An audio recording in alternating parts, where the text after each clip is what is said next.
चलिए अब लौटते हैं बहस बिहार की में। आज चर्चा उस विषय को लेकर है जिसे हम और आप बिना पढ़े रिट्वीट करते हैं, शेयर करते हैं, ये समझे और जाने बिना कि उस तस्वीर या फिर वीडियो की सत्यता क्या है, सच्चाई क्या है। एक दो तस्वीर हो या फिर एक दो वीडियो, तो कहा जाए यहां रोज रोज फेक को हॉट केक की तरह बेचा जा रहा है। बिहार की सांस्कृतिक जमीन को गंदा किया जा रहा है, अस्मिता को धूमिल किया जा रहा है, साजिश की जा रही है ताकि बिहार बदनाम हो जाए। तो समझना होगा कि किसी भी वायरल कंटेंट को बढ़ाने वाली झूठी ताकतों के आप सारथी ना बने। दो चीजें एक साथ होती हैं, पहली यह कि किसी के मान का हनन होता है, दूसरी बात यह कि हम अपने प्रदेश का मान गिराते हैं। दूसरे प्रदेशों तक ना जाने अब तक बिहार को लेकर क्या क्या इमेज बनाई गई होगी, चर्चाएं चल रही होंगी और हाल के दिनों में और कल के ताजा प्रकरण को लेकर एक नई दिशा ही राय की चल रही होगी, जिसे मिटा पाना इतना आसान नहीं होगा।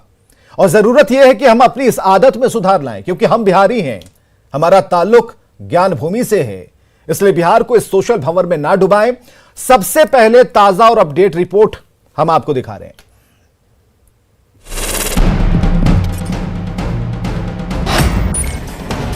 Philadelphia uplink successful. Welcome back, Commander. Social media के संसार में सब कुछ मिलता है, जानकारियों से लेकर हर छोटी बड़ी बात जो आप जानना चाहते हैं। लेकिन इसी वर्चुअल संसार में निजता जब आम होती है, जब किसी व्यक्ति विशेष का सहारा लेकर पूरे समाज और राज्य को बदनाम करने की कोशिश होती है, तो ये साजिश कहलाती है। साजिश बदनाम करने की, साजिश छवि को छीछा लेदर करने की। मासूम बेटी का सहारा लेकर कुछ लोगों ने इसी वर्चुअल दुनिया में बिहार की सांस्कृतिक छवि को धूमिल करने की कोशिश की। उसकी तस्वीर को वायरल कर दिया, यह बताकर कि बिहार के एक मां बाप ने अपने 8 साल की मासूम की शादी 28 साल के लड़के से कर दी। सोशल मीडिया पर हॉट केक बनाकर बिहार की अस्मिता को बेचा गया। बिना समझे बिना बूझे सभ्य समाज के हाईटेक लोगों ने रिट्वीट और शेयर करना शुरू कर दिया।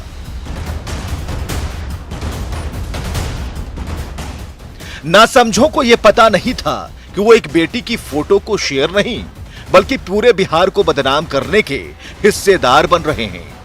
वो जो कर रहे हैं वो गैर वाजिब है, लेकिन सोशल मीडिया पर ट्रेंड करने वाली खबरों के इस दौर में सोचता कौन है?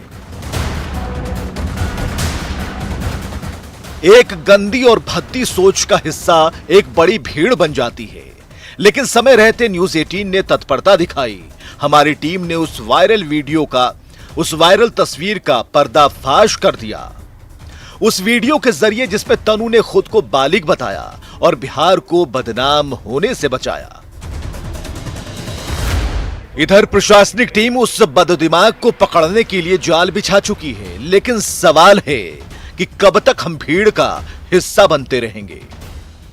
कब तक किसी एक की गंदी सोच के समंदर में हम गोते लगाते रहेंगे?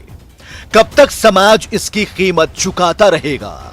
और कब तक हमारी सांस्कृतिक विरासत को बदनाम किया जाता रहेगा? जरूरी हो चला है किसी भी वीडियो, ऑडियो और तस्वीर को शेयर करते समय आंख और दिमाग खोले रखें। Bureau report, news 18। चलिए हमारे साथ सभी मेहमान जुड़ चुके हैं पटना स्टूडियो से और कई लोग इसी तकनीक के सहारे जुड़े हैं। प्रेमचंद मिश्रा हैं, नेता प्रेमचंद सिंह जी हैं, नेता जाप से। बहुत बहुत स्वागत है आपका। रवि उपाध्याय सीनियर जर्नलिस्ट हमारे साथ जुड़े हैं। प्रेमचंद मिश्रा जी एमएलसी कांग्रेस से हैं, बहुत बहुत स्वागत है प्रेमचंद मिश्रा जी। संजय सरावगी हैं एमएलए बीजेपी से और नीरज कुमार एमएलसी जेडीयू से। तो सभी का बहुत बहुत स्वागत है। अस्मिता की लड़ाई है, सभी को एक होना चाहिए। पॉलिटिकल बातों को जरा ताक पर रखेंगे, लेकिन जरूरी है कि हम शुरू करें खासकर बीजेपी और जेडीयू से। और नीरज कुमार जी से सबसे पहले हम जानना चाहते हैं, जो तस्वीरें वायरल हो रही हैं नीरज जी, जो तस्वीरें किसी बहू, बेटी, किसी युवक, किसी को भी निशाना बनाते हुए बिहार की अस्मिता के साथ खिलवाड़ किया जा रहा है, क्या अब जरूरी नहीं हो गया है कि उसे ढूंढ निकाला जाए, उसे सजा दी जाए, या फिर अपने प्रावधानों में कुछ इतना कड़ापन लाया जाए, पेच इतनी टाइट कर दी जाए कि किसी की हिम्मत ना हो? नीरज जी, दो पक्ष इसका है। एक पक्ष यह है कि देश के अंदर संविधान है और संविधान के मानकों का पालन किया जाना हर नागरिक का कर्तव्य है। लेकिन नए दौर में जो वातावरण बन रहा है बगैर तथ्यों की जांच किए, यह नहीं समझते हैं लोग कि हम जो कर रहे हैं इसका कितना सामाजिक नुकसान होगा। जिस वीडियो की आपने चर्चा की माननीय विवेक जी ने, आप समझिए कि उस बेटी को आगे आकर के अपनी बात बतानी पड़ी। समाज के लिए इससे बड़ा कोई कलंक है। लेकिन 50% आबादी है। आज बेटी साइकिल से चल करके आज हेलीकॉप्टर चला रही है, सेना में जा रही है। अब देखिए समाज अब बगैर कोई तथ्यों की जांच किए, माने ये स्थिति यह इसलिए महत्वपूर्ण है कि आज देखिएगा सोशल मीडिया में जातीय धार्मिक संगठन बना करके किस ढंग से समाज विषबमन होता है। तो हमारा ये अनुरोध है कि भाई आप जब भी बगैर तथ्यों की जांच किए अगर कोई भी समाज में विषाक्त वातावरण बनाता है तो कानून को तो जरूर इस मामले में कठोर करना चाहिए। किसी के पारिवारिक इज्जत का, किसी के सामाजिक हित का, पर अगर आप तुषारापात करिएगा तो कानून के जबड़े में उसको कसना चाहिए। जब तक यह नहीं होगा तब तक जो बीमारी पकड़ रही है, इतनी तेजी से बीमारी पकड़ रही है ना, कि उसको यह नहीं एहसास है कि हम अपने गांव की बारे में, अपने समाज के बारे में, अपने प्रांत के बारे में बिल्कुल सही कह रहे हैं हम आप, क्या बिल्कुल सही कह रहे हैं। संजय सरावगी हमारे साथ एमएलए हैं बीजेपी से। संजय जी, कितने वायरस से हम लड़ें? इस वायरल वाले वायरस से लड़ना भी एकदम एक चुनौती है, और इस चुनौती से कैसे लड़ा जाए? क्या कोई बड़ा कानून सरकार को लाना चाहिए? हमने देखा है कि रविशंकर प्रसाद की पूरी प्रेस कॉन्फ्रेंस हमने सुनी। ताकत तो लगाई जा रही है, कंपनियां भी अपनी तरफ से कह रही हैं, और इसका पूरा जो मजमून है हम अपनी स्क्रीन पर दिखा रहे हैं। बिहार में क्या होना चाहिए? ठीक है, माननीयों के हितों का ध्यान रखते हुए सरकार की तरफ से ये बातें तो जरूर कही गई कि अगर कोई आपत्तिजनक पोस्ट या गलत चीजें अगर डालेगा एक्शन होगा, लेकिन पूरे बिहार के लिए ही क्यों ना हो जाए? उसे ढूंढ क्यों ना निकाला जाए? कि कुछ गलत मानसिकता के लोग, इनकी मानसिकता ही खराब है, ऐसे लोग बिहार को और देश को बदनाम करते हैं सोशल मीडिया के माध्यम से। जैसे कि कल एक पोस्ट वायरल हुआ तनु कुमारी के विषय में, जो बालिग है, उसके बारे में पूरा वायरल किया गया कि यह 8 वर्ष की बच्ची है। जिनको बिहार का विकास अच्छा नहीं लग रहा है या बिहार को बदनाम करने की जो लोग साजिश रचते हैं, ऐसे लोगों पर कड़ी से कड़ी कार्रवाई होनी चाहिए। भारत सरकार भी जो सोशल मीडिया है, चाहे फेसबुक है, चाहे व्हाट्सएप है, इन लोगों को भारत सरकार के कानून के दायरे में ला रही है। लेकिन जिनकी मानसिकता ही खराब है, जो 15 साल पहले का बिहार, 16 साल पहले के बिहार का जिन लोगों की सोच, ऐसे लोग बिहार को बदनाम करने के लिए जो है वायरल करते हैं, गलत पोस्ट डालते। मैंने देखा है बहुत लोगों का, मैंने कल पोस्ट पर शेयर करते हुए देखा। ऐसे लोग जिनको विकास, बिहार का विकास अच्छा नहीं लग रहा, या बिहार में जो महिलाएं हैं, जो बच्चियां हैं, आज 1 लाख से ऊपर हमारी महिलाएं, बहनें, जनप्रतिनिधि पंचायत में विकास का काम कर रहे हैं, महिला सशक्तिकरण हो रहा है। क्यों हम महिलाओं तक इन बातों को रखें? प्रेमचंद मिश्रा एमएलसी हमारे साथ मौजूद हैं।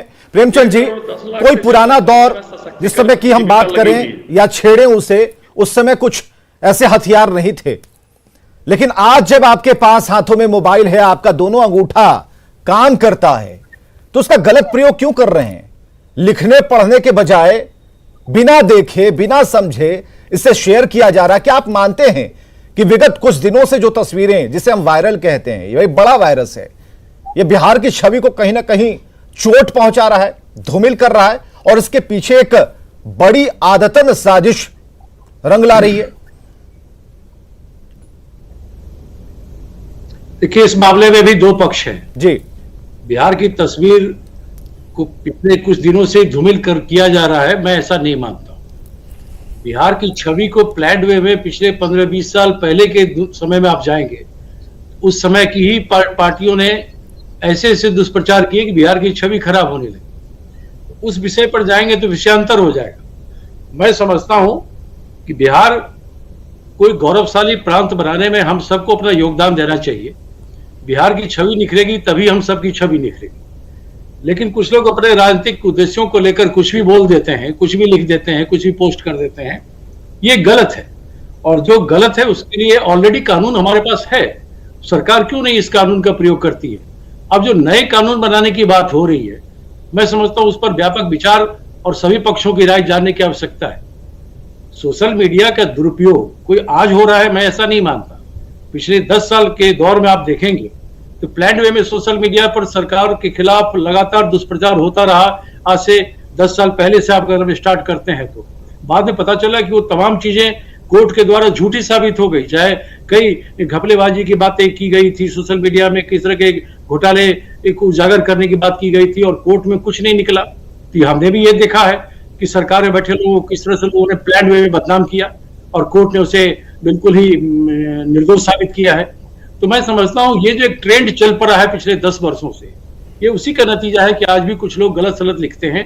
मैं समझता हूं उससे बचना चाहिए। ये इशारा, कोई कानून, ये इशारा जहां के लिए हम वहां तक भेजेंगे, लेकिन उससे पहले प्रेमचंद सिंह का भी हम ले लेते हैं कि क्या वो कहना चाहते हैं इस पूरे मसले पर। प्रेमचंद सिंह जी, ये जो कुछ चल रहा है इससे 10 साल, 15 साल, 20 साल में आप भी बांधेंगे या एक सिरे से कहेंगे कि सरकार इस पर सोचे, कुछ कड़े प्रावधान लाए और पूरी तरीके से कसे और ये जिम्मेदारी तय करे उन अधिकारियों के ऊपर कि जिसने अगर इसे फॉरवर्ड किया, अगर वो फेक होगा विवेक जी, तो कड़े एक्शन लिए जाएंगे। विवेक जी, पहले से आईटी का कानून है इस देश में भी, राज्य में भी, और इसका इम्प्लीमेंटेशन के लिए सरकार जवाबदेह होती है। सिर्फ सोशल मीडिया गलत ही नहीं हो सकता है, सोशल मीडिया पॉजिटिव भी है। कितनी घटनाएं भी आप देखेंगे, कोरोना का काल हो या देश में बहुत सारी चीजें आई है कि जब देश में सोशल मीडिया के द्वारा ही हम बहुत सारे लोग, आम जनता से लेकर के पुलिस महकमा, नेता से लेकर पदाधिकारी, सब लोगों ने उसको समझा जाना है। लेकिन जब कानून है तो हमारे माननीय पूर्व मंत्री जी और विधायक जी बता रहे थे कि बहुत विभत्स देश को, राज्य को, सरकार को बदनाम करने की साजिश रची जा रही है। तो कानून का पालन आप ही के द्वारा तो होना था और है। आपको त्वरित कानून के ही दायरे में कार्रवाई करना चाहिए। रही बात सोशल मीडिया पर, मैं इस बात को मानने के लिए बिल्कुल तैयार नहीं हूं कि हर कुछ गलत ही दिखाया जाता है। कुछ सिरफिरे, कुछ मानसिकता के लोग होते हैं जो लोग बदनाम करते हैं। हमको भी, आपको भी, चैनल वाले को भी बदनाम किया गया है। आम नेता से लेकर के खास लोगों तक से लेकर के सब लोगों को बदनाम किया जा चुका है इस सोशल मीडिया पर। इस पर जब कानून है, चलिए, सरकार को काम कराना है, सरकार को इस पर एक्शन लेना है, आप ये मानते हैं। हमारे साथ रवि उपाध्याय सीनियर जर्नलिस्ट भी मौजूद हैं। रवि जी, हम सभी के हाथ में मोबाइल है, चर्चा आम है कि हम बड़े ही आसानी से किसी चीज को शेयर कर देते हैं, लेकिन हमारी उंगली इतनी आसानी से कुछ गलत को भी इतना शेयर कर देती है कि हो सकता है कि किसी की मौत का जिम्मेदार बन जाए। तो क्या करना चाहिए? सरकार की टाइमलाइन पर ये बातें हैं, सरकार को क्या करना चाहिए?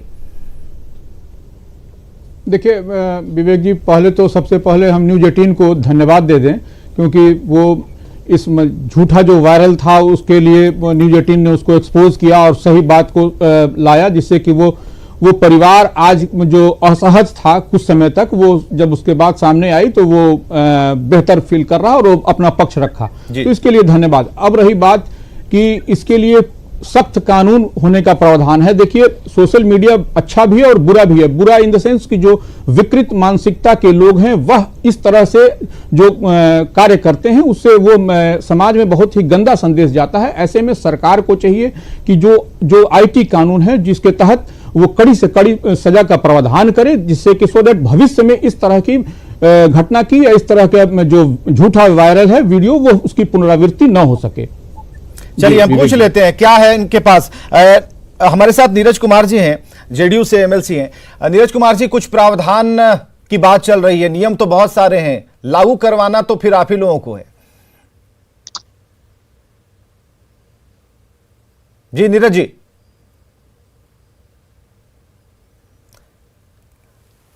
चलिए, हम बीजेपी के एमएलए से जानना चाहेंगे। संजय सरावगी जी, आप कहना चाहेंगे इस पर? कुछ है आपके पास कुछ? संजीवनी बूटी। निश्चित रूप से जो है, जो ऐसे लोग जो दुरुपयोग करते हैं सोशल मीडिया का, उस पर कड़ी से कड़ी कार्रवाई होनी चाहिए। ये तो बात और वाली सख्त बात है, कानून लेकिन बना- कुछ हाँ, फॉर्मूला बता दीजिए, फॉर्मूला बताइए। नहीं, फार्मूला यही कि कानून और सख्त बनना चाहिए। अभी भी अगर सोशल मीडिया में जो कानून है, जो दुरुपयोग होने से बड़ी बड़ी घटनाएं घट रही है, और उसके बाद भी अगर केस होता है, FIR होता है, तो उसमें बहुत कड़े कानून का प्रावधान नहीं है, और इसके कारण बड़ी बड़ी घटनाएं घट जा रही है, चाहे देश में हो चाहे राज्य में हो। कल ही इतना बड़ा वायरल किया गया, 8 वर्ष की बच्ची उसको दिखाई गई। FIR भी होगा और कार्रवाई भी होगी, लेकिन कानून में जो प्रावधान है उस प्रावधान के अंतर्गत बहुत यही बात तो प्रेमचंद मिश्रा जी पूछ रहे हैं आपसे, यही तो रवि उपाध्याय और प्रेमचंद सिंह भी पूछ रहे हैं कि भाई कानून है, ठीक है, बार बार इसको दोहराइए मत, आप तो फॉर्मूला जनरेट कीजिए ना, आप अपने अधिकारियों को। नहीं, अधिकारी देख रहे हैं इस मामले को, उस पर कार्रवाई भी होगी, लेकिन और मैं तो ये चाहता हूं आगे ना हो इसके लिए क्या होगा? नहीं, इसके लिए तो वही तो मैं बोल रहा हूं, जो आप पूछ रहे हैं प्रश्न, उसी का मैं जवाब दे रहा हूं। इस पर और सख्त कानून बनाने की दरकार है। अभी जो वर्तमान में कानून है वह कानून इतना सख्त नहीं है कि लोग जो है कोई भी शेयर कर देते हैं। अब ये भी बता दीजिए क्यों नहीं है सख्त? नहीं, इसको बनना चाहिए, इसको होना चाहिए। कौन रुकावट डाल रहा है? नहीं, रुकावट की बात नहीं है। जैसे जैसे प्रेमचंद मिश्रा जी कुछ कहना चाह रहे हैं, प्रेमचंद मिश्रा जी। जैसे जैसे कोई कानून बनता है, फिर कानून को धरातल पर लागू किया जाता है, तब उसके बाद भी पता चलता है कि इसका और कार्रवाई बननी चाहिए, और कानून बनना चाहिए। अगर आप कोई नए कानून लाकर आप चाहते हैं कि सोशल मीडिया पर भी कंट्रोल कर लें, जैसा आपने प्रिंट और इलेक्ट्रॉनिक मीडिया में किया है, तो यह इंटेंशन ठीक नहीं है। मैं समझता हूं सोशल मीडिया का एक बहुत पॉजिटिव रोल भी है और कतिपय स्थानों पर नेगेटिव भी देखा है, लेकिन सोशल मीडिया को भी अगर आप अपने अंकुश में लाना चाहते हैं, ये स्थितियां क्यों हो गई? जो लोग आज सत्ता में बैठे हैं वो इसी सोशल मीडिया को उपयोग करते थे और क्या क्या दुष्प्रचार करते थे सरकार के खिलाफ। आज जब सोशल मीडिया में लोगों ने उन लोगों को पहचाना है, गलत अफवाह फैलाते हैं सोशल मीडिया के माध्यम से, अब उस पर जरूर कड़ी से कड़ी कार्रवाई होनी चाहिए। अगर कोई इसमें ना प्रेमचंद मिश्रा को आपत्ति होनी चाहिए, चुप रहिए, अन्य किसी सोशल को मीडिया होनी चाहिए। हमारी प्राइवेसी को अगर आप छिन्न भिन्न करना चाहते हैं, उसके ऊपर आप दबाव और अंकुश रखना चाहते हैं, ऐसे कानून को बर्दाश्त नहीं करेगा यह देश। नहीं, किसी भी ऐसे कानून बनाने से पहले चलिए, आईटी नियम, बिल्कुल आईटी नियम काफी सख्त होते जा रहे हैं, आईटी नियम सख्त होते जा रहे हैं। हम बिहारी हैं, गर्व है हमें, हम सभी को गर्व है, हम बिहारी हैं, लेकिन बिहार को जानना जरूरी है। एक छोटी सी कविता हमारी सहयोगी सिरांधा की आवाज में हम आप तक पहुंचा रहे हैं, जरा सुनिए। जानो बिहार को, ज्ञान भूमि की छवि है जिसकी, मां सीता से बिहार का मान। बुद्ध महावीर की कर्म भूमि है बिहार की सनातन पहचान। आर्यभट्ट और वशिष्ठ नारायण गाता है विज्ञान भी नाम। संस्थाओं की नींव नालंदा, विक्रमशिला की अलग पहचान। मां गंगा की धार समेटे, पर्वत शिखर मैदानों पर लेटे। जीवन बैतरनी को फल्गु पार लगाए, तर्पण को श्री राम भी आए। तुम सब जानो पढ़ो पहचानो, ये बिहार है, ये बिहार है। तो समझिए ये बिहार है। सभी मेहमानों का बहुत बहुत शुक्रिया कि आप इस दौरान, इस आफतकाल के दौरान भी समय निकालकर हम तक पहुंचे और इस अच्छी चर्चा में आप शामिल हुए। बहुत बहुत शुक्रिया सभी का, और खबरों के लिए देखते रहिए न्यूज़ 18 बिहार झारखंड।